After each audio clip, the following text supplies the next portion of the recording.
Okay, Hare Krishna Prabhuji. Hare Krishna అందరికి. So మనం మంగళాచరణ చేసుకొని స్టార్ట్ చేద్దామంట.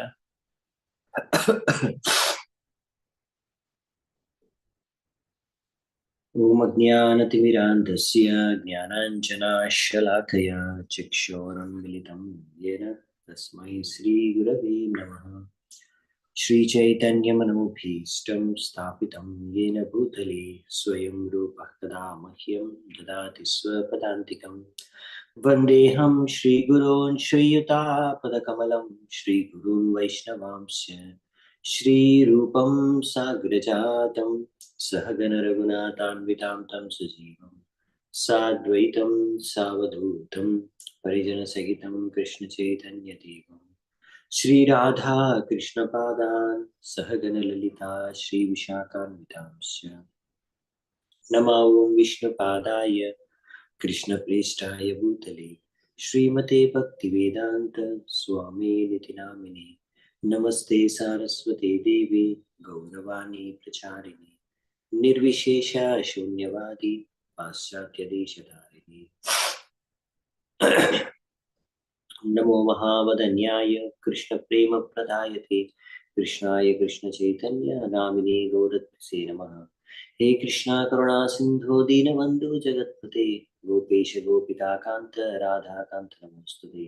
तप्त कांचन गौरांगी राधे वृंदावनेश्वरी शभानुसुते देवी प्रणमामि हरिप्रिये. नीलाचल निवासाय नित्याय परमात्मने बलभद्र सुभद्राभ्यां जगन्नाथाय ते नमः. वाञ्छाकल्पतरुभ्यश्च कृपा सिन्धुभ्येव च पतितानां पावनेभ्यो वैष्णवेभ्यो नमो नमः. जय श्री कृष्ण चैतन्य प्रभु नित्यानंद श्री अद्वैत गदाधर श्रीवासादि गौरवृंद. हरे कृष्ण कृष्ण कृष्ण हरे हरे हरे राम राम राम हरे हरे.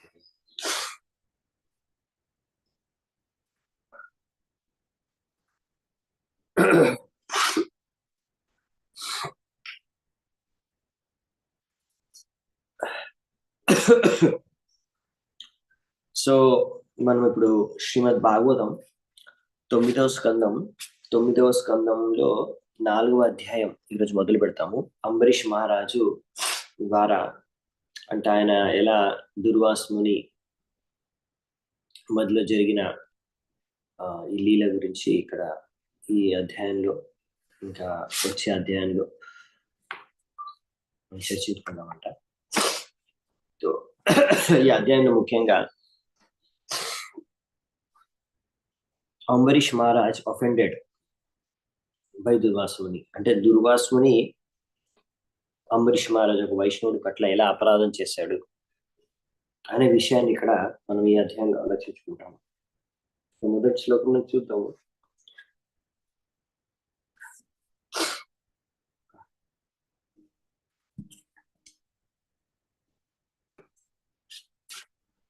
శ్రీ శుక ఉవాచ न भागो न बघापत्यं यं ततं भ्रातरः कवीं यविष्टं व्यभचन्दायं బ్రహ్మచారిణం ఆగతం. శుకదేవ గోస్వామి ఇక్కడ చెప్తున్నారు. సారీ. సో నభగ యొక్క పుత్రుడి పేరు వచ్చేసి నాభాగ. ఆయన చాలా కాలం వరకు నివసించాడు.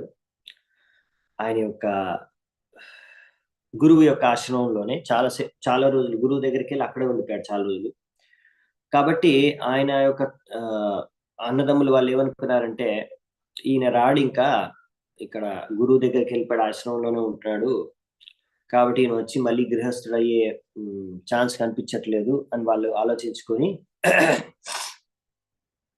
ఇంకా వాళ్ళ తండ్రి యొక్క సంపత్తి ఏదైతే ఉందో, సంపదని ఆస్తిని అంతా కూడా వాళ్ళలోనే పనిచేసుకున్నారనమాట.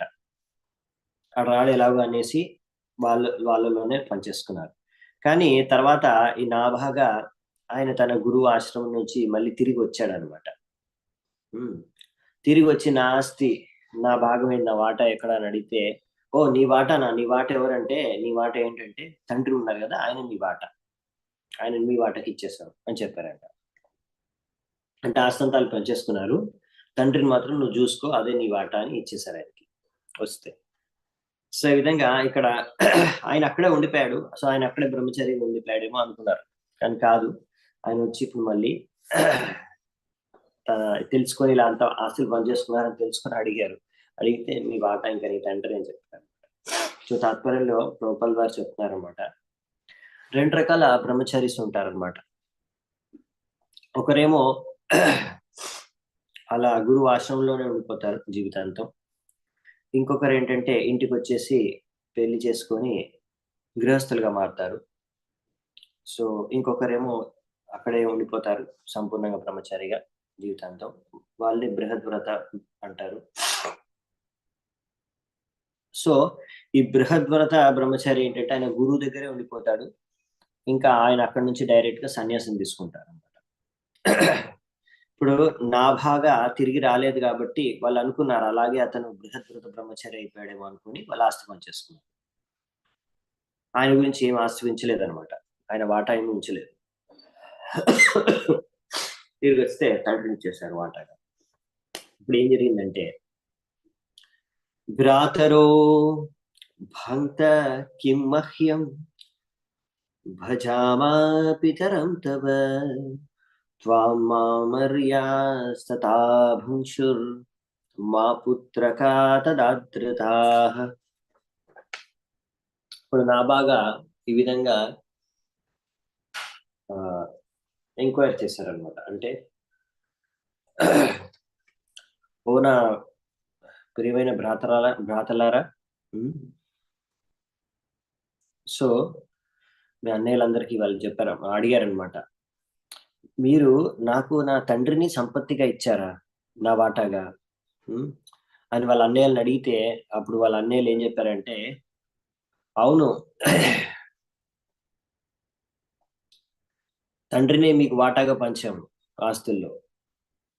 అయితే ఎప్పుడైతే వెళ్ళి నాబాగా తన తండ్రిని అడిగాడు, ఓ నా ప్రియమైన తండ్రి, నా అన్నయ్యలందరూ కూడా నాకు మిమ్మల్నే వాటాగా పంచిచ్చారు ఆస్తిలో, ఇది ఇలా నన్ను మోసం చేశారు. సో అని చెప్తే, అవును నువ్వు వాళ్ళ మాటలు నమ్మకు, నేనేం వాళ్ళ సంపత్తి కాదు, నేను వాళ్ళ ఆస్తి కాదు పంచడానికి, వాళ్ళు నిన్ను మోసం చేశారు, అలా మాట్లాడుతున్నారు మోసం చేసి. మరి ఏం చేస్తావు నువ్వు ఇప్పుడు అంటే 3వ శ్లోకంలో చెప్తున్నారు, ఇమే అంగీరస సత్రం ఆసతేద్యాసు మేధసః షష్టం ఉపేత్యాహు కవే ముహ్యంతి కర్మణి. సో అప్పుడు నాభాగ యొక్క తండ్రి ఏమన్నాడంటే, అంగీరముని వంశంలో వచ్చే కొంతమంది ఆయన వంశస్థులు ఒక పెద్ద యజ్ఞం చేయబోతున్నారు.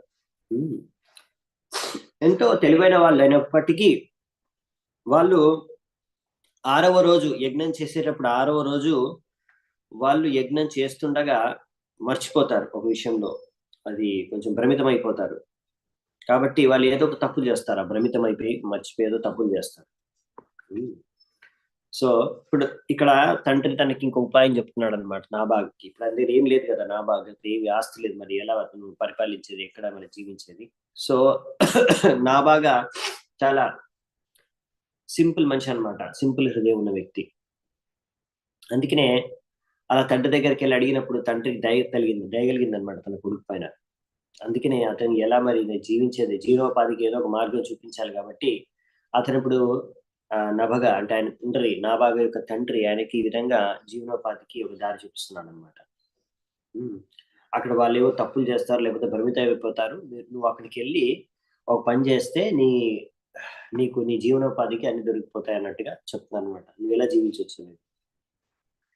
తాం స్వం శంసయ సూక్తే ద్వే వైశ్వదేవే మహాత్మనః తే స్వర్యంతో ధనం సత్ర పరిశేషితం ఆత్మనః దాస్యంతి తే తానర్చ తథా సా కృతవాన్యత తస్మై దత్వా యయుః స్వర్గం తే సత్ర పరిశేషణం.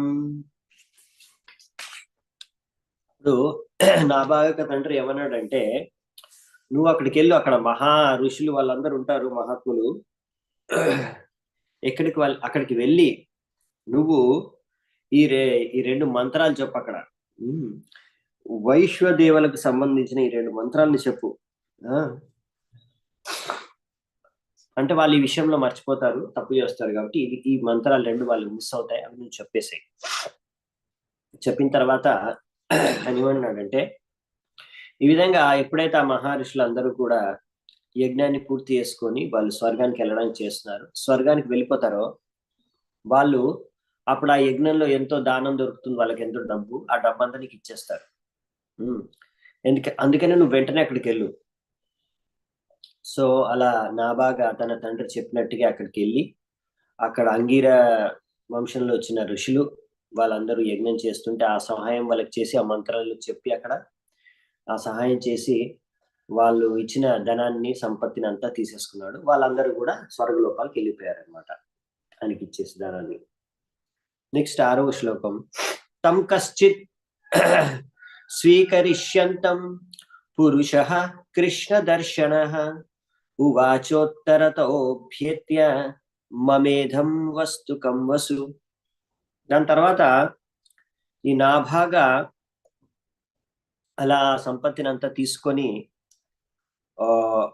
బ్లాక్ లుకింగ్ పర్సన్, అంటే నల్లగా ఒక వ్యక్తి ఉన్నాడంట, కనిపిస్తున్నాడంట, ఉత్తరం వైపు నుంచి వస్తున్నాడంట ఆయన దగ్గరికి. అతను వచ్చాడు. వచ్చి ఆ నల్లగా ఉన్న వ్యక్తి ఏమంటున్నాడంటే, ఈ యజ్ఞంలో ఉన్న సంపత్తి అంతా కూడా నాదే అని ఆయన అన్నాడంట. అప్పుడు నాబాకి ఏం చేయాలో అర్థం కాలేదు, తన తండ్రి చెప్పినట్టు ఆయన చేశాడు కాబట్టి.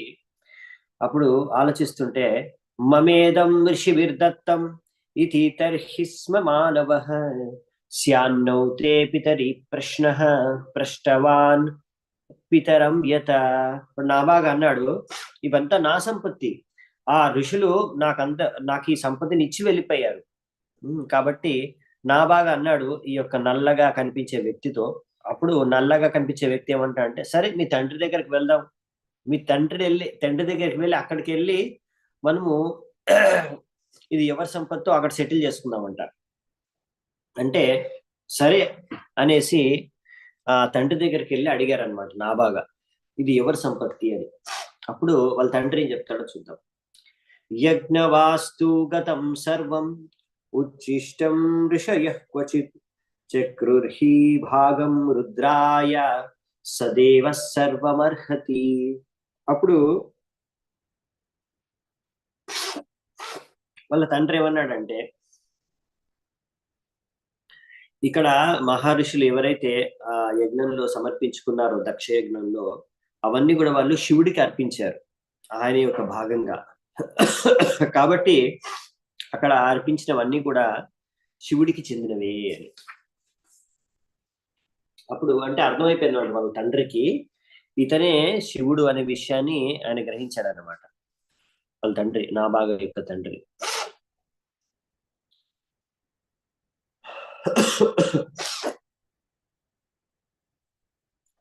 సో అందుకనే నాభాగస్తం ప్రణమ్యాహ తవేష కిల వస్తుకం ఇత్యాహమే పీత బ్రహ్మన్ చిరసా త్వాం ప్రసాదయే. సో అప్పుడు ఆయన గుర్తించి శివుడికి ప్రణామాలు అర్పించుకొని నాభాగా ఇలా అన్నాడు, ఓ పరం పూజ్యులైన మీరు, ఇదంతా కూడా మీ సంపత్తే, దీనే తీసుకోండి అని.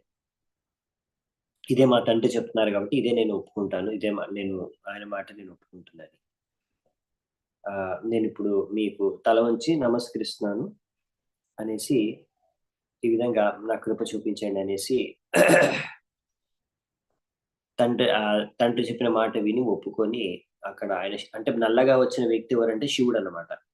అది వాళ్ళ తండ్రి గుర్తించాడు, ఇతను గుర్తించకపోయాడు. తర్వాత తండ్రి చెప్పిన తర్వాత అతను గుర్తించి అతను కూడా ప్రణామాలు చేసి నా కృప చూపించండి, దయ చూపించండి అని ప్రార్థించుకున్నాడు. ఇదంతా మీ సంపత్తి అని ఒప్పుకున్నాడు. యత్తే పితావదద్ధర్మం త్వం చ సత్యం ప్రభాషసే దదామి తే మంత్రత్రిషో జ్ఞానం బ్రహ్మ సనాతనం. అప్పుడు శివుడు ఏమన్నాడంటే, భగవంతుడు శివుడు, నీ తండ్రి ఏదైతే చెప్పాడో అంతా కూడా నిజమే. ఇంకా నువ్వు కూడా కరెక్ట్ సత్యాన్ని పలుకుతున్నావు. కాబట్టి నాకు అన్ని వేద మంత్రాలు తెలుసు. కాబట్టి ఈ యొక్క ఆధ్యాత్మిక జ్ఞానాన్ని నేను నీకు అందిస్తాను. నేను నీకు ఈ ఆధ్యాత్మిక జ్ఞానాన్ని ఇస్తున్నాను అని శివుడు ఇచ్చాడట.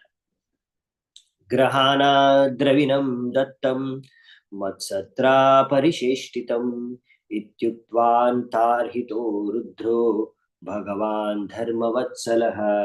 అప్పుడు శివుడు ఏమన్నాడంటే, సరే ఇప్పుడు ఇక్కడ ఈ యజ్ఞంలో వచ్చిన సంపత్తి ఏదైతే ఉందో అదంతా కూడా నువ్వే తీసుకో, నేను నీకు ఇచ్చేస్తున్నాను. ఇలా చెప్పేసి శివుడు ఈ విధంగా ధర్మాన్ని సరిగ్గా అనుసరించి ఆ శివుడు అంతా కూడా ధర్మం అంటే ఎంతో ప్రియమైన శివుడు అక్కడ నుంచి వెళ్ళిపోయాడట, అదృశ్యమైపోయాడు. సో ఆయనకు ఆధ్యాత్మిక జ్ఞానాన్ని ఇచ్చాడు, ప్లస్ ఆ సంపత్తిని కూడా ఆయనకి నువ్వే తీసుకొని చెప్పేసి శివుడు వెళ్ళిపోయాడు అక్కడి నుంచి. యయేతత్ సంస్మరేత్ ప్రాతః సాయం చ సుసుమాహితః కవిర్ బహతి మంత్రజ్ఞో గతిం చైవ తతాత్మనః. ఎవరైనా సరే ఈ యొక్క లీలని ఇప్పుడైతే ఏదైతే మనం చర్చించుకున్నామో ఇంతవరకు, దాన్ని ఎవరైనా సరే ఉచ్చరిస్తే లేకపోతే దీన్ని స్మరించుకుంటే ఈ యొక్క లీలని పొద్దున్న సమయంలో లేకపోతే సాయంత్రం గాలి చాలా శ్రద్ధతో అతను తప్పకుండా ఎంతో తెలివైన బుద్ధిమంతుడైన అన్ని వేదిక మంత్రాలు అర్థం చేసుకునే విధంగా ఆత్మ సాక్షాత్కారం కలిగే వ్యక్తి అవుతాడంట. సో ఇవంతా లాభం కలుగుతుంది మనం ఈ యొక్క విషయాన్ని ఉంటే. ఈ యొక్క ఘటన ఇప్పుడు మనం తెలుసుకున్న ఈ యొక్క లీలని స్టోరీ ఉండే శృతి ఫలం. నా భాగాదంభరీ శోభూన్ మహాభాగవత కృతి నా స్పర్శత్ బ్రహ్మ శాపోపి యం న ప్రతిహత క్వచిత్. సో ఈ విధంగా నా భాగ నుంచి పుట్టిన రాజే, ఆయన పుత్రుడిగా పుట్టిన రాజే మహారాజు అంబరీషుడు. సో మహారాజు అంబరీషుడు నాభాగకి పుట్టాడనమాట, జన్మించిన పుత్రుడు. సో మహారాజు అంబరీషుడు ఆయన చాలా గొప్ప భక్తుడు. ఆయన యొక్క భక్తి మహిమకి ఆయన చాలా ఖ్యాతి పొందాడు ఆల్రెడీ. ఈ విధంగా ఒక బ్రాహ్మణుడు ఎప్పుడు అంటే ఇన్ఫాలిబుల్ బ్రాహ్మణ అంటే ఎప్పుడు కూడా విఫలం కాని ఆ బ్రాహ్మణుడు, ఒక బ్రాహ్మణుడు ఆయన్ని శపించినా గాని ఆ శాపం ఆయన్ని స్పర్శించని కూడా స్పర్శించలేకపోయిందంట. ఇలా ఇండైరెక్ట్ గా చెప్పాడు అనమాట ఇలా అంబరీష్ మహారాజ్ ఇంకా దుర్వాసుని గురించి. ఇక్కడ ఈ అంబరీషుడే ఈ నాభాగ యొక్క పుత్రుడు. ఆయన ఒక బ్రాహ్మణుడు శపించాడు. ఆ ఎంతో పవర్ఫుల్ శక్తివంతుడైన బ్రాహ్మణుడు, ఎప్పుడు విఫలంగాని బ్రాహ్మణుడు అయినా గాని అతను విఫలమైపోయాడు, ఇంకా ఏమి చేయలేకపోయాడు, స్పర్శించని కూడా స్పర్శించలేకపోయాడు ఈ యొక్క శాపం ద్వారా ఈ అంబరీషుడని. సో ఇది వినగానే డెఫినెట్ గా అప్పుడు పరీక్షిత్ మహారాజ్కి డౌట్ వస్తుంది అనమాట.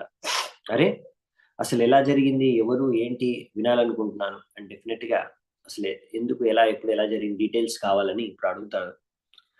సో అది 14th శ్లోకంలో ఉంది. సో అందు కారణంగానే ఇప్పుడు అంబరీషుడు ఇంకా దుర్వాసుని మధ్యలో జరిగిన ఈ ఘటన అనేది విస్తృతంగా మనకి చర్చ అనేది ఇక్కడ మొదలవుతుంది అధ్యాయంలో. ఈ ఇందులో చిన్న విషయాలు మనం నేర్చుకోవచ్చు. సో మనం స్టార్ట్ చేద్దామంట. 14వ నంబర్ శ్లోకము. శ్రీ రాజోవాచ భగవన్ శ్రోతుమిచ్చామి రాజర్షేష్ తస్య ధీమతః న ప్రాభూద్యత్ర నిర్ముక్తో బ్రహ్మదండో దురత్యయః. సో పరీక్షిత్ మహారాజు ఇలా అడిగారనమాట, ఓ శుకదేవ్ గోస్వామి, ఓ మహాపురుషుడు వినుము. ఈ మహారాజు అంబరీషుడు ఆయన ఎంతో గొప్ప వ్యక్తి, ఎంతో ఉత్తమమైన క్యారెక్టర్, చరిత్ర ఉన్న వ్యక్తి. ఆయన గురించి నేను వినాలనుకుంటున్నాను. ఇది చాలా ఆశ్చర్యకరంగా ఉంది నాకు. ఒక బ్రాహ్మణుడు ఆయన్ని శపించాడా? అలాంటి శాపంని కూడా ఆయన ఎలా అధిగమించాడు? అతన్ని ఆ శాపం స్పర్శించను కూడా స్పర్శించలేదా? ఆయన పైన పని చేయలేదా శాపం? అదా ఎలా జరిగింది? ఈ మొత్తం ఘటన నాకు చెప్పండి అని అడుగుతున్నారు అనమాట. ఇప్పుడు శుకదేవ గోస్వామి జవాబిస్తూ చెప్తున్నారన్నమాట 15-16 శ్లోకాల్లో. శ్రీ శుక ఉవాచ అంబరీషో మహాభాగః సప్తద్వీపవతీం మహీం అవ్యయాం చ శ్రియం లబ్ధ్వా విభవం చాతులం భువి మేనేతి దుర్లభం పుంసాం సర్వం తత్స్వప్న సంస్తుతం విద్వాన్ విభవ నిర్వాణం తమో విశతి యత్ పుమాన్.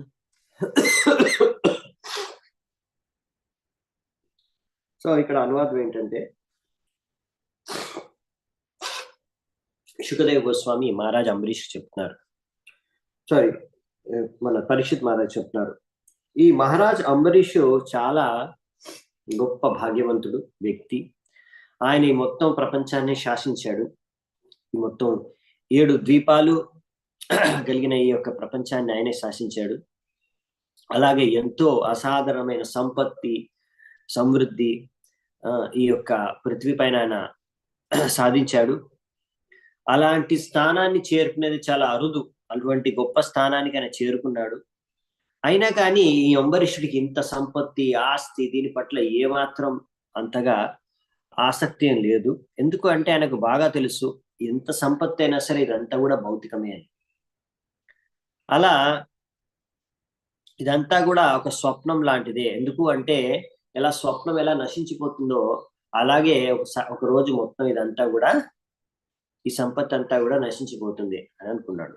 అందుకే ఆయనకు పెద్దగా ఎంతో సంపత్తి మొత్తం పృథ్వీనైనా శాసించినా గానీ మొత్తం ఆయన పృథ్వీ సొంతం అంటే మొత్తం అన్ని 7 ద్వీపాల్ని ఆయన సొంతమైనా గానీ ఆయన ఇప్పుడు దాని పట్ల పెద్దగా ఆసక్తి లేదనమాట ఆయనకి. ఆ రాజుకు తెలుసు, అంబరీషుడికి తెలుసు ఏంటంటే అభక్తుడు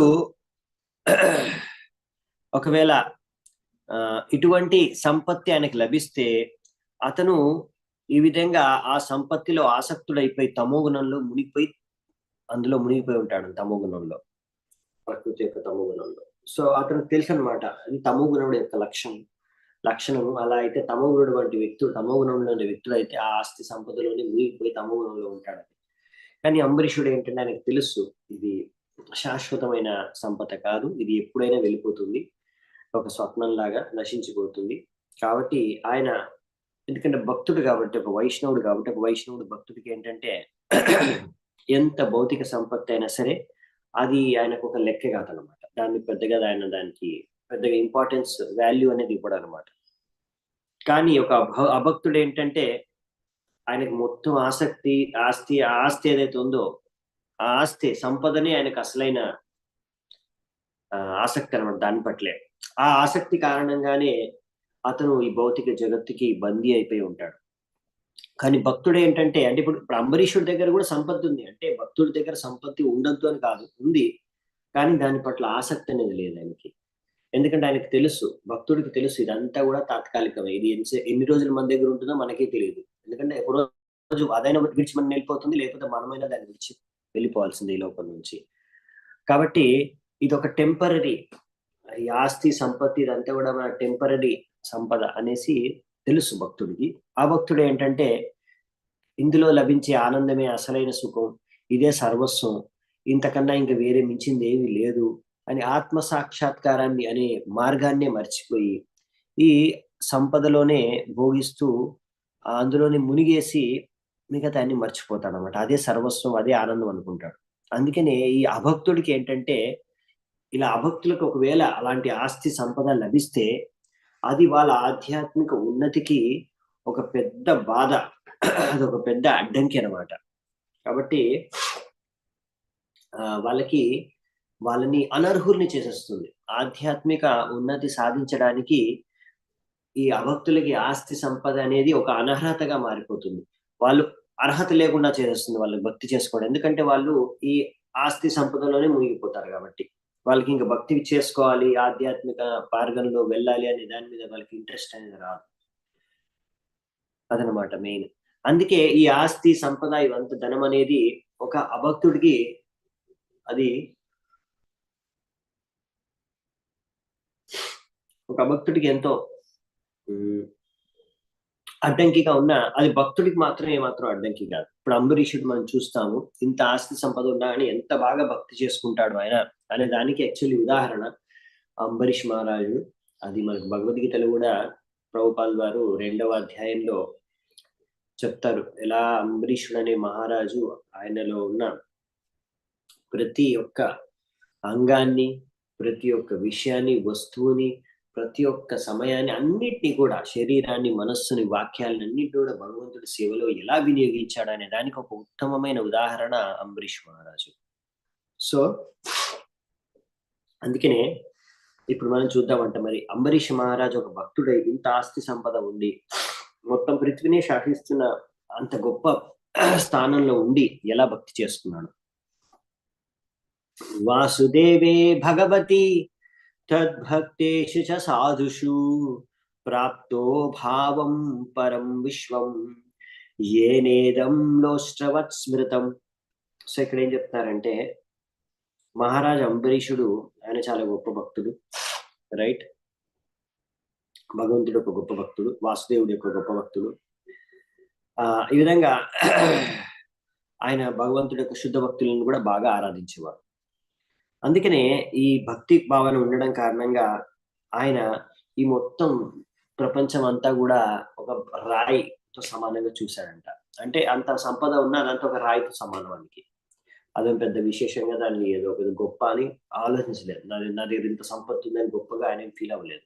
ఇదంతా ఒక రాయితో సమానంగా చూశాడంట. అది పెద్ద లెక్క చేయలేదు అనమాట ఆస్తిని, సంపదని. నెక్స్ట్ 18 నుంచి 20 శ్లోకాలు చాలా ఇంపార్టెంట్ శ్లోకాలు. ఈ శ్లోకాలనే ప్రభుపాల్ వారు భగవద్గీతలో కూడా ఒకసారి కోట్ చేస్తారు, చాలా సార్లు కోట్ చేస్తారు వీటిని.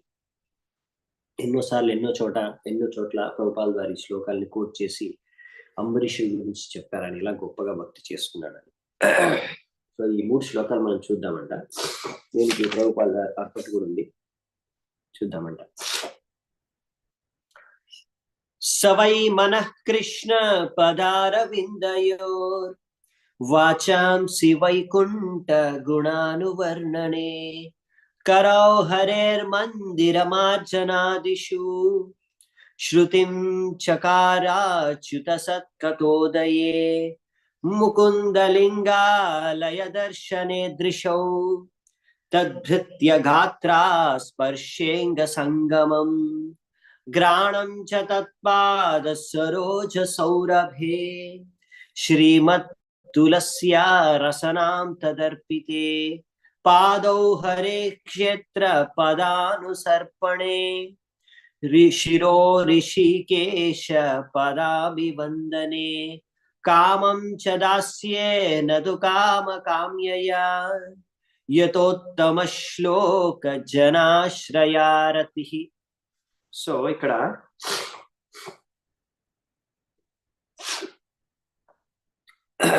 ఏం చెప్తున్నారంటే,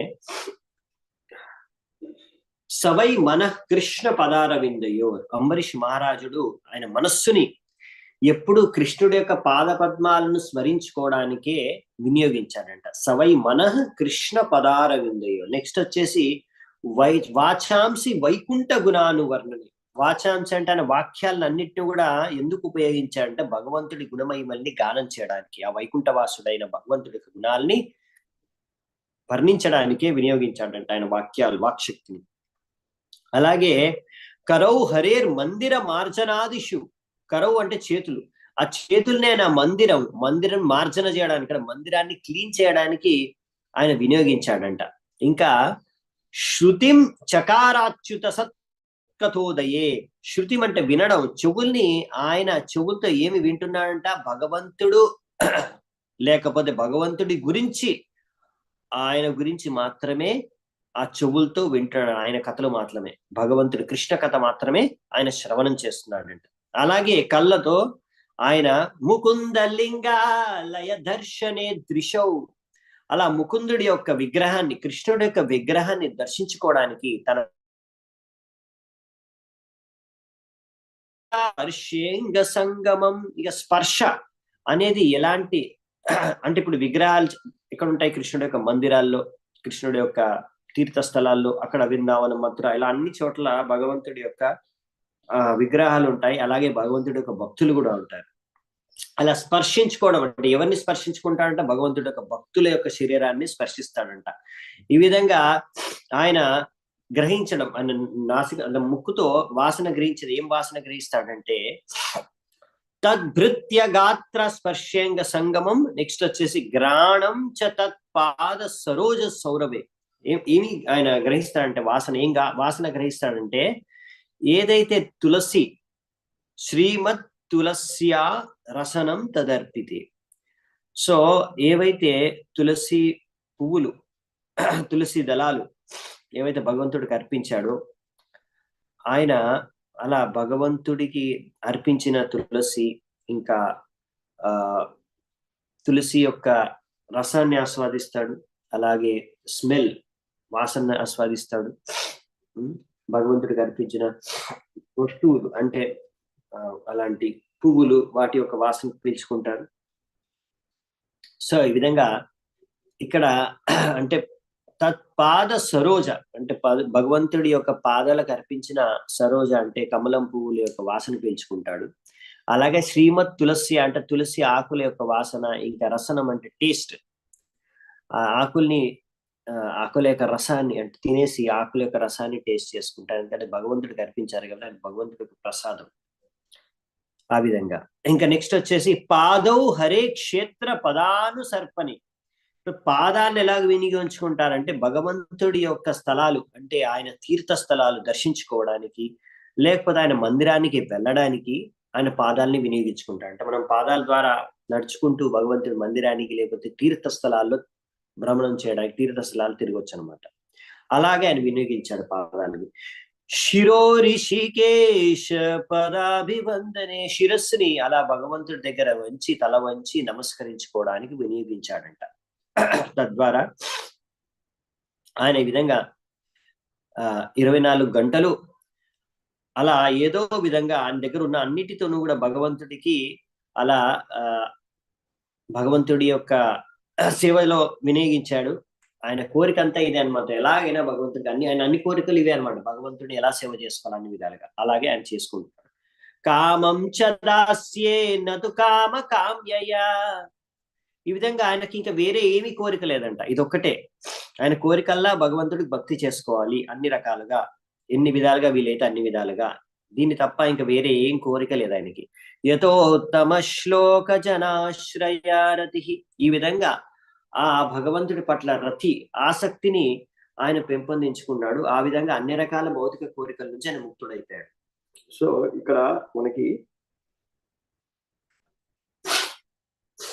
ఎంతో ముఖ్యమైన విషయాలు ఇక్కడ చెప్పారు. ఇలా అంబరీష్ మహారాజు యాక్చువల్లీ ఇలా అన్ని రకాలుగా ఆయన దగ్గర ఉన్న ప్రతి ఒక్క అన్నిటిని కూడా భగవంతుడి సేవలో వినియోగించి ఆయన ఏ విధంగా భగవంతుడి పట్ల ఆసక్తిని పెంపొందించుకున్నాడు. ఇలా అన్ని కోరికలు, ఇంకా అన్ని కోరికలు ఏం లేవు, అన్ని భగవంతుడిని ఎలా సంతృప్తి పరచాలి, ఆనందపరచాలనే విషయంలోనే అన్ని కోరికలు. కాబట్టి ఇంకా వేరే భౌతిక కోరికలు అన్నిటి నుంచి కూడా ముక్తుడయ్యాడు. అంటే ఒక భౌతిక కోరికల నుంచి ముక్తుడయ్యే విధానం ఏంటంటే మనం భగవంతుడి గురించి, భగవంతుడి సేవ ఎలా చేయాలని కోరుకుంటే ఇంకా భౌతిక కోరికలన్నీ ఉండవన్నమాట, అవన్నీ వెళ్ళిపోతాయి. అది పద్ధతి. ఆ విధంగా అందుకే ఇక్కడ రాస్తున్నారు అనమాట. భగవద్గీతలో కూడా మన కృష్ణుడు చెప్పాడు. అందుకే మయ్యాసక్త మన పార్థ యోగం యుంజం మదాశ్రయ. ఇలా భక్తి మనము ఒక భగవంతుడి యొక్క భక్తుడి ప్రతినిధి వాళ్ళ అండర్లో లేకపోతే భగవంతుడికి డైరెక్ట్ మార్గదర్శనం మనం చేయగలిగితే, ఈ విధంగా భక్తి చేసుకుంటే చాలా మంచిది అనమాట. అలా భగవంతుని ఆశ్రయించాలి. ఇలా సొంతంగా భక్తి చేసుకోవడం కష్టం, కానీ ఇలా భగవంతుడి యొక్క ఆదేశానుసారంగా ఇలా మనకు రూప గోస్వామి పాదు వారు ఇచ్చిన ఆదేశాలు ఇచ్చారు మన గురువులు, ఆచార్యులు రూప గోస్వామి గారు, ఇవి ఎలా భక్తి చేసుకోవాలని భక్తుల సామ్రాజ్యంలో. అవునా? సో అందులో మనకు చెప్పారు అలా గురువుని ఆశ్రయించాలి, ఆయన దగ్గర నుంచి మనం నేర్చుకోవాలి. ఎలా ఇంద్రియాల్ని మనం నేర్చుకోవాల్సింది ఏంటి గురువు దగ్గర నుంచి అంటే మన ఇంద్రియాల్ని ఎలా గురువు యొక్క సేవలో మనం వినియోగించాలి అనే విషయాన్ని. సో ఈ విధంగా అసంశయం సమగ్రం మాం యథా న్యాస్యసి తచ్ఛృణు. సో ఈ విధంగా భగవంతుని సంపూర్ణంగా అర్థం చేసుకోవాలంటే ఈ విధంగా కృష్ణుడు చెప్పిన విషయాల్ని మనం వినాలి, అర్థం చేసుకోవాలి. అలా అంబరీష్ మహారాజు యొక్క పద చిహ్నాల్లో మనం నడుచుకొని వెళ్ళాలి ముందుకి. ఋషికేశ సేవనం భక్తి రుచ్యతే. ఉత్తమమైన భక్తి ఏంటంటే మన ఇంద్రియాలన్నింటినీ కూడా భగవంతుడి సేవలో వినియోగించడం. అది ఎలా అనేది ఇక్కడ అంబరీష్ మహారాజు నుంచి మనం నేర్చుకోవచ్చు. అవునా? ఎందుకంటే కృష్ణుడు వచ్చేసి ఋషికేశ లేకపోతే అచ్యుత, అవి ఇక్కడ చెప్పారన్నమాట. అచ్యుత సత్ కథోదయే ఋషికేశ పాదాభివందనే అని శ్లోకాల్లో చెప్పారు. కాబట్టి అచ్యుత ఋషికేశ అనేది భగవద్గీతలో కూడా ఈ యొక్క భగవంతుడిని ఇలా సంబోధించారు. సో భగవద్గీత ఏంటంటే ఒక విధంగా అది కృష్ణ కథనే, కృష్ణుడే స్వయంగా చెప్పాడు. శ్రీమద్ భాగవతం వచ్చేసి కృష్ణుడి గురించి, కృష్ణుడికి సంబంధించింది అంతా కూడా ఇక్కడ వర్ణించారు. సో భగవద్గీత అనేది కృష్ణుడు చెప్పింది, భాగవతం అనేది కృష్ణుడి గురించి చెప్పింది. సో అందుకనే గీత భాగవతం అనేది కృష్ణ కథ. ఇక్కడ కృష్ణ కథ వినాలి అంటున్నారు కదా, మరి కృష్ణ కథ వినాలంటే ఏం వినాలంటే గీత భాగవతం అని ఇక్కడ ప్రభుపాదుల వారు బేసికలీ రాశారనమాట. సో ఈ విధంగా మనం ఎలా భక్తి చేసుకోవాలి, అన్ని ఇంద్రియాలని భగవంతుడి సేవలో ఎలా వినియోగించుకోవడానికి ఒక అత్యుత్తమైన ఉదాహరణ ఏంటంటే అంబరీష్ మహారాజు.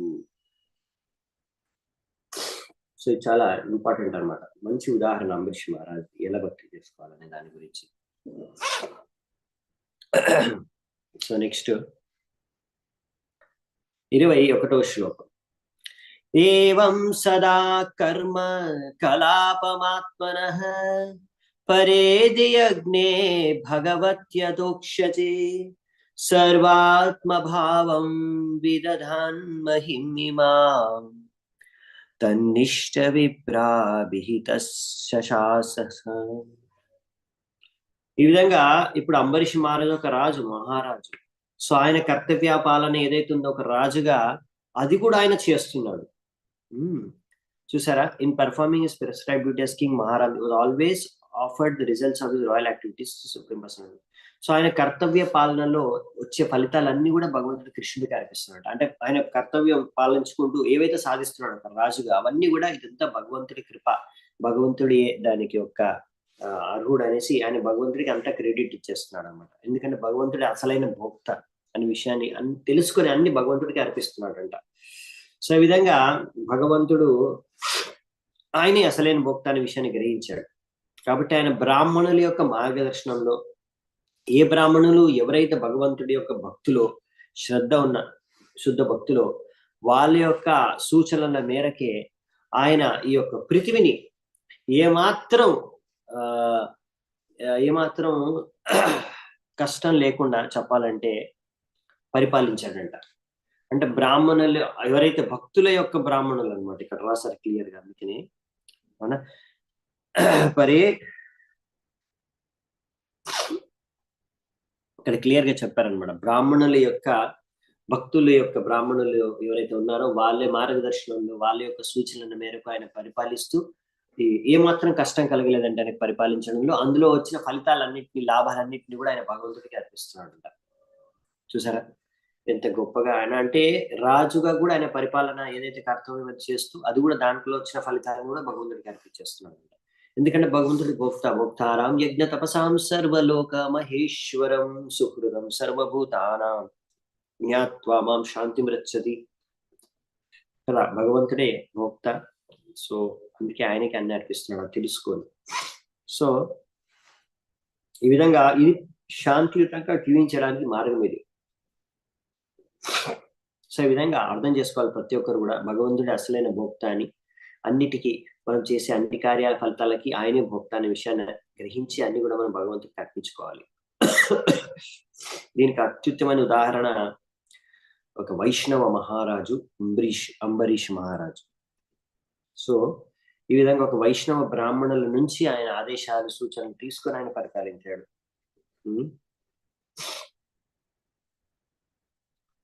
సో ఇక్కడ వాళ్ళు ఓన్లీ బ్రాహ్మణులే కాదు, వైష్ణవ బ్రాహ్మణులు. అలా వైష్ణవ బ్రాహ్మణులే మాత్రమే గురువుగా వ్యవహరించగలరు.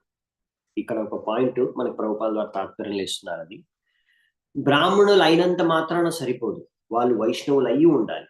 అంటే బ్రాహ్మణ పరివారంలో పుట్టి బ్రాహ్మణుల యొక్క లక్షణాలు ఉండి బ్రాహ్మణుల యొక్క కార్యాలు చేసి, అంటే అన్ని శాస్త్రాలు చదివి, షత్కర్మణి పునో విప్రో మంత్రతంత్ర విశారద అవైష్ణవో గురుర్నస్యాద్ వైష్ణవస్వపాచో గురువు. అలా ఏదో మంత్రాలు తంత్రాలు బాగా తెలిసినంత మాత్రాన, శాస్త్రాలు చదివినంత మాత్రాన, బ్రాహ్మణ పరివారంలో పుట్టినంత మాత్రాన వాళ్ళు గురువు కాలేరు. వాళ్ళు వైష్ణవులై ఉండాలి, అంటే భగవంతుడి యొక్క భక్తులై ఉండాలి. అలా విష్ణు కృష్ణుడి యొక్క భక్తులై ఉంటేనే వాళ్ళు మాత్రమే గురువులు అవ్వగలరు. అలాంటి వారు ఒకవేళ చండాలుడి యొక్క పరివారంలో పుట్టినా సరే, వాళ్ళు ఒకవేళ శుద్ధ భక్తులు అయిపోతే వాళ్ళు గురువు అవ్వచ్చు. కానీ ఒక బ్రాహ్మణ వారి పరివారంలో పుట్టిన అతను ఒకవేళ భగవంతుడు విష్ణువు యొక్క భక్తుడు కాకపోతే అతను వైష్ణవుడు కాకపోతే ఒకవేళ అతను గురువు అవ్వలేడు. ఎవరైనా అనుకోవచ్చు, అదేంటండి బ్రాహ్మణులు అంటే వాళ్ళందరూ భగవంతుడు భక్తులే కదా అని మీరు అనుకోవచ్చు. నేను చాలా మంది బ్రాహ్మణులు చూశానండి. వాళ్ళందరూ కూడా ఏంటంటే అన్ని రకాల పూజలు సంస్కారాలు అన్ని చేస్తూ ఉంటారు, యజ్ఞాలన్నీ కూడా. అలా కాకపోతే వాళ్ళు పూజించేది వాళ్ళకు ఇష్టదైవం ఉంటున్నారు. ఇష్టదైవం ఒక్కొక్కసారి బోగస్ గురువు, లేకపోతే అసలు ఒక దేవత, లేకపోతే ఒక్కొక్కసారి ఆ దేవత కూడా కాదనమాట. దేవతలా ఒకరు మనిషిని పూజిస్తూ ఉంటారు. XYZ బాబా, ఈ బాబా భక్తుడిని నేను. అలా బ్రాహ్మణుడు అనమాట, ఆ బాబా భక్తుడిని నేను. ఆ బాబా భక్తుడు అను, ఆ బాబా భక్తుడు అంటే ఆయన బోగస్, ఆయన బాబాని భగవంతుడిగా ఆయన పూజిస్తున్నాడు. ఆ బాబా భగవంతుడు కాదు అనే విషయం తెలియకాకుండా ఒక బోగస్ బాబాని భగవంతుడిగా పూజిస్తూ ఆయన అనుకుంటున్నాడు నేను భక్తుడిని అని. కానీ అతను భక్తుడు కాదనమాట, అతను వైష్ణవుడు కాదు. భక్తుడు అంటే కృష్ణుడు, లేకపోతే విష్ణువు. కృష్ణుడు యొక్క చాలా అవతారాలు ఉన్నాయి, విష్ణువు యొక్క చాలా అవతారాలు ఉన్నాయి. వాళ్ళ భక్తులై ఉండాలి, వైష్ణవులు అయి ఉండాలి. అలాంటి బ్రాహ్మణులు అయితే సరైన బ్రాహ్మణులు, వాళ్ళ యొక్క మార్గదర్శనంలో భక్తి చేసుకోవాలి. అలా రాజులు కూడా వాళ్ళు మార్గదర్శనం చేయొచ్చు. అలాంటి వాళ్ళు గురువులుగా వ్యవహరించవచ్చు అనమాట. సో ఎవరైనా సరే గురువు అవ్వచ్చు, ఒకవేళ సరైన కృష్ణ భక్తి శుద్ధ భక్తి చేసుకుంటే చాలు. అదే ఇక్కడ చెప్తున్నారనమాట. సో అందుకే ఇక్కడ మనము ఈ 9వ స్కందంలో చూస్తాం, ఇలాంటి చాలా ఉదాహరణలు చూస్తూ ఉంటాం. రకరకాల దేవతల్లో కూడా ఇప్పుడు మనం చూసాం కదా, ఇక్కడ పెద్ద పెద్ద రాజు పరివారంలో కూడా ఈ ఆస్తులు డివైడ్ చేసుకునేటప్పుడు ఇంతకుముందు చూసాం కదా, అంబరీష్ వాళ్ళ తండ్రికి అసలు ఏమి ఇవ్వలేదు, తండ్రి ఇచ్చేసారు ఆస్తిగా వాటాగా. సో ఇప్పుడు చాలా చూస్తాం అట్లా దేవతల లోకాల్లో కూడా ఇలా ఎంతో ఉచ్చమైన ఉన్నతమైన పరివారాలు, రాజుల పరివారంలో కూడా ఇలాంటివన్నీ ఆ గొడవలు, స్వార్థంతో కూడుకున్న తగాదాలు, గొడవలు ఇవన్నీ కూడా వస్తూనే ఉంటాయి. లేకపోతే కొంతమందికి ఇలా కామవాసనానికి లోనై ఇంకొకరి పిల్లలతో వాళ్ళు అవైద్య స్త్రీ సంఘం చేయడం, లేకపోతే ఇలాంటివి అన్ని కూడా నియమాల్ని వాళ్ళందరూ భంగపరచడం ఈ లోకంలో ఉన్నతమైన పరివారాల్లో ఇంకా పై లోకాల్లో కూడా చూస్తూ ఉంటాం. సో అందుకనే మనము చాలా జాగ్రత్తగా ఉండాలన్నమాట. భౌతిక ప్రపంచంలో ఎక్కడైనా సరే, ఆ స్వర్గలోకం అయినా సరే, లేకపోతే ఈ పాతాళ లోకం వరకు అన్నిట్లో కూడా ఆ ఏదైనా పర్ఫెక్ట్ ఏం లేదనమాట. సో అందుకనే ఇక్కడ ఇప్పుడు ప్రభుపాల్ గారు రాస్తున్నారు,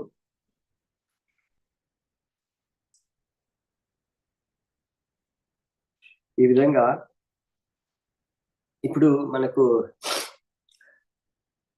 ప్రస్తుతం రాజ్యాంగం అంటే ఎలా రాజ్యం నడుస్తుందో, పరిపాలన నడుస్తుంది, ఇక్కడ కూడా కొంతమంది అలా లెజిస్లేటివ్ అసెంబ్లీలో ఉంటారు, అడ్వైస్లు ఇచ్చేవాళ్ళు, లాస్ నియమాలు తయారు చేసేవాళ్ళు, ఈ రాజ్యాన్ని ఎలా నడపాలి. కానీ వాళ్ళందరూ కూడా భక్తులు కాదు. ఇక్కడ రాజు మంబరీష్ మహారాజు రాజ్యాన్ని పరిపాలిస్తున్నాడు, దేశాన్ని పరిపాలిస్తున్నాడు. కానీ ఆయనకి మార్గదర్శనం చేసేది, సూచనలు ఇచ్చేది వాళ్ళందరూ కూడా వైష్ణవ బ్రాహ్మణులు. సో అలా అయి ఉండాలన్నమాట, వైష్ణవులు అయి ఉండాలి. అంతేగాని ఏదో రాజకీయ నాయకులై ఉండకూడదు. ఇంకా వాళ్ళందరూ కూడా ఇలా ఇప్పుడు ఎలా అంటే నాయకుల్ని ఎవరు ఎన్నుకుంటున్నారు అంటే చాలా మంది ప్రజలకు అందరు కలిసి ఎన్నుకుంటారు. కానీ చాలా మంది ప్రజలకి ఏంటంటే అంత తెలివి అయిన వాళ్ళు ఉండరు. అంటే ఇప్పుడు చూడండి, ఇప్పుడు ఒక వ్యక్తి ఉన్నాడు, ఇప్పుడు అందరికీ ఒకే హక్కు ఉంటుంది కదా, ఓటేసే హక్కు అందరికి ఉంటుంది. కానీ ఇది సరైన పద్ధతి కాదు. ఎందుకు అంటే ఇప్పుడు చాలా తెలివైన విద్వానుడు, అతని ఓటుకి తెలివి లేని దద్దమ్మ అసలు ఏంటి రాజ్యం అంటే ఏంటో తెలియదు, దేశం అంటే ఏంటో తెలియదు, రాజధాని అంటే ఏంటో తెలియదు, రాజు అంటే ఎవరో తెలియదు, అంటే ప్రధానమంత్రి అంటే ఎవరో తెలియదు, ఎవడు ఏం తెలియదు అతనికి. అతను కూడా ఓటేసే హక్కు ఉంది, అతను ఓటేసినా అదే వాల్యూ. సో అందుకని ఇది కరెక్ట్ సిస్టమ్ కాదు. ఒక తెలివైన వ్యక్తి, ఒక తెలివి లేని వ్యక్తి ఇద్దరి యొక్క ఓటు వాల్యూ ఒకటే కదా. కాబట్టి అలా ఇప్పుడు కలియుగంలో నార్మల్ గానే తెలివైన వాళ్ళు తక్కువ ఉంటారు, తెలివి తక్కువ అంటే తక్కువ తెలివితేటలు ఉన్న వాళ్ళు చాలా ఎక్కువ మంది ఉంటారు. అంటే తక్కువ తెలివితేటలు అంటే అది ఉంటారు కదా, వాళ్ళకు ఒక ప్యాకెట్ బిర్యానీ, ఒక బీర్ బాటిల్ ఇచ్చేస్తే వాళ్ళు ఓటేసేస్తుంటారు, వాళ్ళకి ఒక 100 1000 ఇచ్చేస్తే వాళ్ళకి ఓటేసేస్తారు. సో అలా అయ్యి అంటే అసలు రాజ్యం ఎలా నడుస్తుంది, అసలు మంత్రి అంటే ఎవరు, అసలు జీవిత ఉద్దేశం అంటే ఏం తెలియని వాళ్ళు చాలా మంది ఉన్నారు. అలాంటి వాళ్ళ సంఖ్య ఎక్కువ. కాబట్టి వాళ్ళ ద్వారా వాళ్ళకి చిన్న చిన్న ప్రలోభాలకి లోనయ్యి వాళ్ళు ఎవరికి ఓటేయాలంటే వాళ్ళకి ఓటేసేస్తారు. సో సో ఇప్పుడేంటంటే తెలివైన వాళ్ళ సంఖ్య చాలా తక్కువ. అవునా? అలాంటి వాళ్ళు ఇలా ఒక బిర్యానీ ప్యాకెట్‌కో లేకపోతే ఒక బీర్ బాటిల్‌కో లొంగరనమాట. అలాంటి వాళ్ళు ఇప్పుడు సరైన వాడిని ఎన్నుకోవాలనుకున్నా గాని ఎన్నుకోలేరు. ఎందుకు? ఎందుకంటే సమాజంలో చాలా మంది మూర్ఖులే కాబట్టి కలియుగంలో. ఆ మూర్ఖుల సంఖ్య ఎక్కువ కాబట్టి, ఆ మూర్ఖులందరూ కలిసి ఎన్నుకున్న వాడే లీడర్ అవుతాడు. సో అంటే ఆ మూర్ఖుల్ని తన వైపు ఎవరైతే తను మూర్ఖులకు ఓట్లు సంపాదించుకోగలుగుతారో అతనే నాయకుడైపోతాడు. అందుకనే ఈ సిస్టమే కరెక్ట్ సిస్టమ్ కాదు అనే విషయాన్ని ప్రభుపాల్ వారు ఇక్కడ కాదు ఎన్నో సార్లు రాశారు. అందుకే ఈ యొక్క సిస్టమ్ ఉంది కదా, అలా అందరూ మూర్ఖులందరూ కలిసి అంటే అందరూ మూర్ఖులేనా అంటే మూర్ఖుల యొక్క సంఖ్య ఎక్కువ. అది మెయిన్ ఏంటంటే మూర్ఖులు అంటే ఏంటంటే ఇక్కడ భగవంతుడి గురించి, జీవితం యొక్క విలువల గురించి, భగవద్ధామం గురించి తెలియని వాళ్ళందరినీ మూర్ఖులే అంటారు. అవునా? భగవద్గీతలో చెప్పారు కదా. సో ఈ విధంగా అలా ఇప్పుడు వీళ్ళందరూ కలిసి నాయకుడిని ఎన్నుకుంటారు కాబట్టి అది అలాంటి నాయకుడిని ఎన్నుకుంటారు. అందుకని ప్రభుపాల్ వారు అంటారు, రైట్? కాబట్టి ఇలా ఇది సిస్టమే కరెక్ట్ కాదనమాట. అలా కాకుండా అసలైతే ఇలా ఎవరు ఈ మంత్రులవుతారు, రాజు మంత్రులు ఎన్నుకుంటాడనమాట. అసలైన బ్రాహ్మణ వైష్ణవుల్ని మంత్రులుగా ఎన్నుకుంటారు. ఆయనకు సూచనలు ఇచ్చే విధంగా వాళ్ళందరూ భక్తులై ఉండాలి. అలా రాజు కూడా భక్తుడై ఉండాలి. ఆయన్ని సూచించే మంత్రులు కూడా వైష్ణవులై ఉండాలి. అప్పుడు రాజ్యాన్ని, దేశాన్ని సరిగ్గా పరిపాలించొచ్చు. శాంతి, సమృద్ధి అన్నీ ఉంటాయన్నమాట దేశంలో. సో అందుకనే ఇలా ఒకవేళ రాజు మరియు ఆయన మంత్రులు అందరూ కూడా భక్తులై ఉంటే అప్పుడు అప్పుడు పరిపాలన అనేది సరిగ్గా ఉంటుంది. అప్పుడు అందరూ కూడా, ప్రజలందరూ కూడా ఆ విధంగా భక్తులుగా మారుతారు. ఆ విధంగా వాళ్ళలో అన్ని మంచి లక్షణాలు, గుణాలు వస్తాయి. యస్యాస్తి భక్తిర్ భగవత్యగించన సర్వైర్గుణైస్తత్ర సమాసత్తే సురారావక్తస్య కుతో మహద్గుణా మనోరథేనా ససతి ధావతో బహి. సో ఈ విధంగా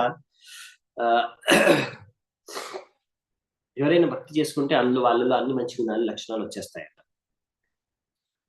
కానీ ఎవరైతే భక్తులు కాదో వాళ్ళు ఎంత చదువుకున్నా, ఎంత తెలివితేటలున్నా వాళ్ళందరూ కూడా అవన్నీ కూడా వృథానే. ఎందుకంటే వాళ్ళ మనస్సు అయిన రథాల పైననే తిరుగుతూ ఉంటారనమాట. అందుకనే రాజు భక్తుడైతే, మంత్రులు భక్తులైతే అప్పుడు ఆ ప్రజలు కూడా భక్తులయ్యే అవకాశం ఉంటుందన్నమాట. ఎందుకంటే వాళ్ళకి తెలుసు జీవితం యొక్క అర్థం, ఉద్దేశం ఏంటనేది. కాబట్టి అందరిని కూడా ఈ మార్గంలో నడిపించడానికి, ధర్మం వైపు తీసుకెళ్ళడానికి ప్రజలందరినీ కూడా ఇక్కడికి తీసుకొస్తారనమాట. ఈ భక్తి మార్గంలోకి ఈ రాజు మంత్రులందరూ కలిసి అందరు ప్రజల్ని కూడా భక్తులుగా మార్చేస్తారు. సో ఆ విధంగా అలా అందరూ భక్తులుగా మారిపోతే అన్ని మంచి లక్షణాలు వాళ్ళలో వచ్చేస్తాయి కాబట్టి అప్పుడు సమాజంలో ఎటువంటి సమస్యలు ఉండవన్నమాట. శాంతి, భద్రత, సమృద్ధి అన్ని ఆటోమేటిక్ గా వచ్చేస్తాయి అన్నమాట.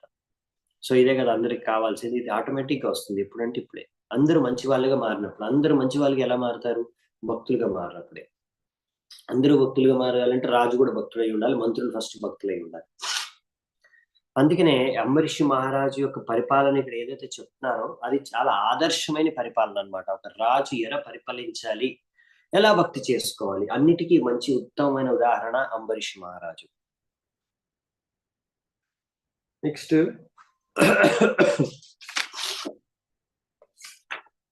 22వ శ్లోకం చూద్దామంట.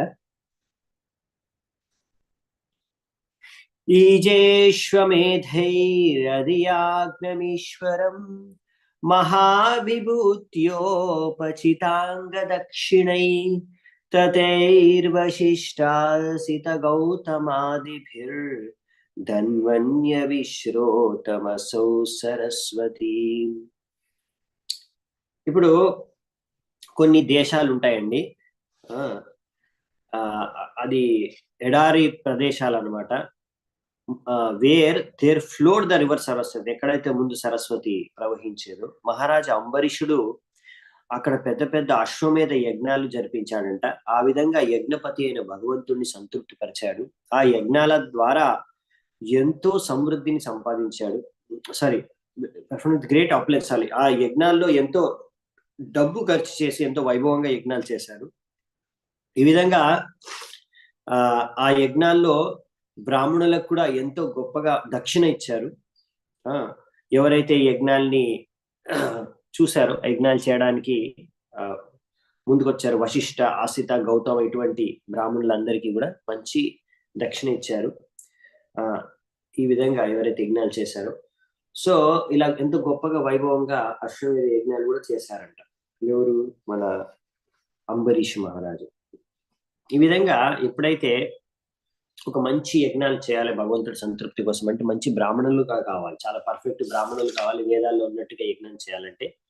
సో కానీ కలియుగంలో ఏంటంటే మనకు అటువంటి, ఇప్పుడు ఇక్కడ ఎవరు యజ్ఞం చేశారండి? వశిష్ఠులు, అసిత, గౌతమ ఇట్లాంటి గొప్ప గొప్ప ఋషులు, బ్రాహ్మణులు, వీళ్ళు అలాంటి వాళ్ళు ఇప్పుడు మన కలియుగంలో లేరు చేయడానికి యజ్ఞాలు. సో అందుకనే శాస్త్రాల్లో చెప్పారనమాట, ఇప్పుడు సరైన బ్రాహ్మణులు లేరు, యజ్ఞం చేసే అర్హత ఉన్న బ్రాహ్మణులు లేరు. కాబట్టి ఇక్కడ చెప్పారనమాట, ఈ కలియుగంలో మనకి ఏం చేయాలంటే సంకీర్తన యజ్ఞం, యజ్ఞై సంకీర్తన ప్రాయర్ యజంతి సుమేధస. తెలివైన వాళ్ళు ఇలా అనవసరంగా చాలా డబ్బు ఖర్చు చేసి పెద్ద పెద్ద యజ్ఞాలు ఏవైతే ఎలాగో సరిగ్గా చేయలేము అటువంటి యజ్ఞాలని కలియుగంలో చేయకుండా వాళ్ళు ఏం చేస్తారంటే, ఎందుకంటే సరైన బ్రాహ్మణులు లేరు అనే విషయాన్ని తెలుసుకొని సంకీర్తన యజ్ఞం చేస్తారనమాట. సో ఈ విధంగా సరిగ్గా యజ్ఞాలు చేయకపోతే, భగవంతుడికి సంతృప్తి పరచకపోతే అప్పుడు వర్షాలు పడవన్నమాట. యజ్ఞాత్ భవతి పర్జన్య, యజ్ఞం సరిగ్గా జరిగినప్పుడే వర్షాలు వస్తాయి. కాబట్టి యజ్ఞం చేయాలని చాలా ఇంపార్టెంట్. కాకపోతే ఇక్కడ యజ్ఞం చేయకపోతే వాన పడదు, అవునా? కాబట్టి వాన పడకపోతే, వర్షాలు లేకపోతే కరువులు వస్తాయి, అవునా? ఎటువంటి ధాన్యాలు పెరగవు. కాబట్టి అప్పుడు కరువు కాటకం అనేది వస్తుంది అనమాట. అందుకనే రాజు యొక్క కర్తవ్యం ఏంటంటే ఇలా రెగ్యులర్ గా యజ్ఞాలు చేయడం, యజ్ఞాలు జరిపించడమే రాజు కర్తవ్యం. అశ్వమేధ యజ్ఞం కూడా చేయడానికి అదే మెయిన్ ఉద్దేశం అనమాట. అన్నాత్ భవంతి భూతాని, ఎందుకంటే అన్నం లేకపోతే ఇంక మరి ఎవరు, అందరు ఏం తింటారు? అందరూ ఆకలితో ఉండిపోవాల్సిందే. కాబట్టి యజ్ఞం అనేది చాలా ఇంపార్టెంట్ అనమాట.